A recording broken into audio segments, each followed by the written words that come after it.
morning. It is day 8 of Vlogmas and we are just packing up in our hotel room. We are gonna go grab some coffee and some breakfast and make one more stop before we head home. We are going to check out the Butterfly Conservatory, which I have been wondering about every time we've come to Niagara Falls, and I finally convinced everyone to go with me. So we are going to do that this morning and then head home and finally get back to normal routines.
We are home and it feels so good to be back.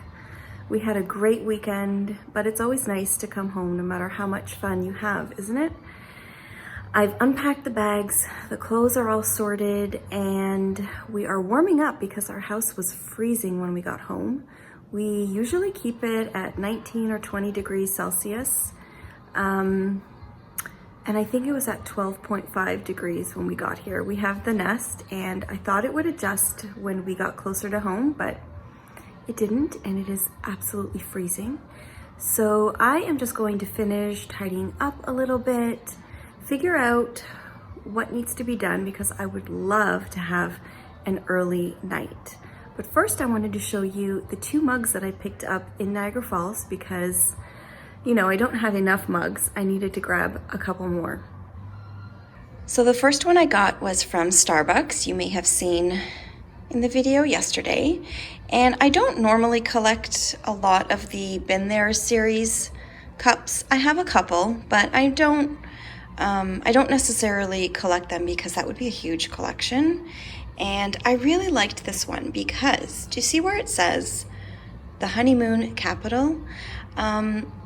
Niagara Falls is kind of a honeymoon spot for a lot of people. I don't know if it's so much anymore, but I know that both my parents and Glen's parents, when they got married in the 60s, they went to Niagara Falls for their honeymoon. So I thought that was kind of sweet. And I just really liked the graphics on this one. So I picked this up. And I also picked this one up because I thought it was really sweet for winter and it just felt very Canadian. I thought it was super cute. So I got this one too. And just to mention, I know a lot of people were commenting on Niagara Falls, and I'm not sure if I was clear, but we live in Canada and we were primarily on the Canadian side. So all of the footage that you saw in the vlogs, that is all the Canadian side. We did head over to the US on Friday when we got there, just to go pop into Target and drive around a little bit, but I don't actually feel like there's that much to do on the American side. I'm sure there are things, but just being Canadian, we always go to the Canadian side, and Clifton Hill, which was the street I showed a lot of. And we get a great view of the falls because the actual falls are on the American side. So when you're on the Canadian side, you really get the beautiful views and the lights and all of that stuff. So I just wanted to mention that because a lot of people were commenting, and I just wanted to let you guys know because I don't even think I did sort of a proper introduction at the beginning of Vlogmas saying where I lived. We live just outside of Toronto in Canada, so it was less than 2 hours for us to get there. So I just thought I would share that in case anyone was interested in visiting themselves one day. It's probably the last thing that Glen wants to do today, but I got a new light fixture for this room because I absolutely hate this light. Can't even tell you how much I hate it. I don't even look up there because I hate it that much. And there was a light that I had my eye on again last year, and it was on clearance at Canadian Tire again. I swear I should be sponsored by them, but I'm not. And it was on clearance again, so I picked it up. I think it was 60% off, and it's the Kingsley One Light pendant. So I'm trying to get Glen to hang it up. So this is the before, and we'll see what it looks like after. We have 2 days of advent calendars to open tonight because we missed yesterday's while we were away. But I have been thinking about my beautiful minis, and I'm kind of thinking that the Legacy Fiber Arts minis look so beautiful together that they would make a really gorgeous snuggle down cowl by Jules of So Sweet Violet. I saw that pattern a while ago, and I've been seeing a few more pop up in my feed. I think people are really using their minis and a beautiful skein of mohair to make it, and I think it would be perfect. So that's kind of on my mind. I think I need to find a really neutral mohair to pair with those. And then I have been thinking about starting my northeasterly blanket. I don't know when that's gonna happen, but I'm pretty sure these from Chelsea Luxe yarns are going to go into that because I think they'd be really fun. They're so beautiful. All of these minis are so gorgeous. So I can't wait to open these a little bit later.